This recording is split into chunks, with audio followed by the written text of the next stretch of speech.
India கிட்ட வந்து மோர் ஒரு இண்டிவிஜுவல் ஓரியன்ட் பெர்ஃபார்மன்ஸா இருந்தது. ஒரு ஃபர்ஸ்ட் இன்னிங்ஸ்ல வந்து சுப்மன் கில் அண்ட் ரிஷப் பண்ட் அண்ட் ஜெய்ஸ்வாலோட ஒரு ஹீரோயிக்ஸ் பார்த்தோம். அகைன் ஒரு மூணு ஸ்பெசிபிக் இண்டிவிஜுவல்ஸ். செகண்ட் இன்னிங்ஸ்ல அதே மாதிரி கேஎல் ராகுல் அண்ட் பண்ட் ஒரு ஸ்பெசிபிக் இண்டிவிஜுவல்ஸோட பெர்ஃபார்மன்ஸ். ஃபர்ஸ்ட் இன்னிங் பவுலிங்ல பும்ரா, செகண்ட் இன்னிங்ஸ்ல பும்ரா தான், ஃபர்ஸ்ட் இன்னிங்ஸ்ல பும்ரா மட்டும்தான், அங்கேயும் இண்டிவிஜுவல். பட் நீ இங்கிலாந்துல எடுத்து பார்த்தீங்கன்னா மொத்தமே ரெண்டே ரெண்டு ஹண்ட்ரட் தான். ஒரு இன்னிங்ஸுக்கு ஒரு ஹண்ட்ரட், ஃபர்ஸ்ட் இன்னிங்ஸ்ல ஒரு ஹண்ட்ரட், செகண்ட் இன்னிங்ஸ்ல ஒரு ஹண்ட்ரட். ஆனா ஃபர்ஸ்ட் இன்னிங்ஸ் ஹண்ட்ரட் ஹண்ட்ரட் மட்டும்தான் வந்துச்சு. ஆனா they are equal in the same score what we have in put it in like 467. அப்படியே அந்த அதை மேட்ச் பண்ணிட்டாங்க. ஒரே ஒரு ரன் தான் அடிச்சிருந்தாங்க. செகண்ட் இன்னிங்ஸ்லயும் ஒரே ஒரு ரன் தான் அடிச்சாங்க. ஆனா வெறும் 5 விக்கெட் தான் லாஸ். 10 விக்கெட், நம்ம 10 விக்கெட் விட்டே அவ்வளவுதான் அடிச்சோம். அவங்க 5 விக்கெட்டுக்கே அழகா அடிச்சுட்டு போயிட்டாங்க. ஸோ இது என்ன தெரியுது, லைக் ஒரு கம்பைனிங் ஒரு கலெக்டிவ் பெர்ஃபார்மன்ஸ் வந்து இங்கிலாந்து கிட்ட இருந்தது.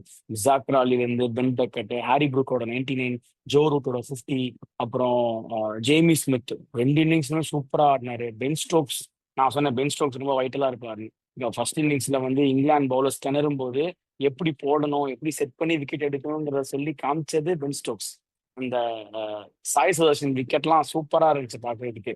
கரெக்டா சொல்லி வச்சு சொல்லி எடுத்த சொல்லி வச்சு கரெக்டா அப்பதான் அந்த இடம் மாத்துனாங்க. லெக் கல்லில இருந்து கரெக்டா ஷார்ட் இதுக்கு மாத்துனாங்க.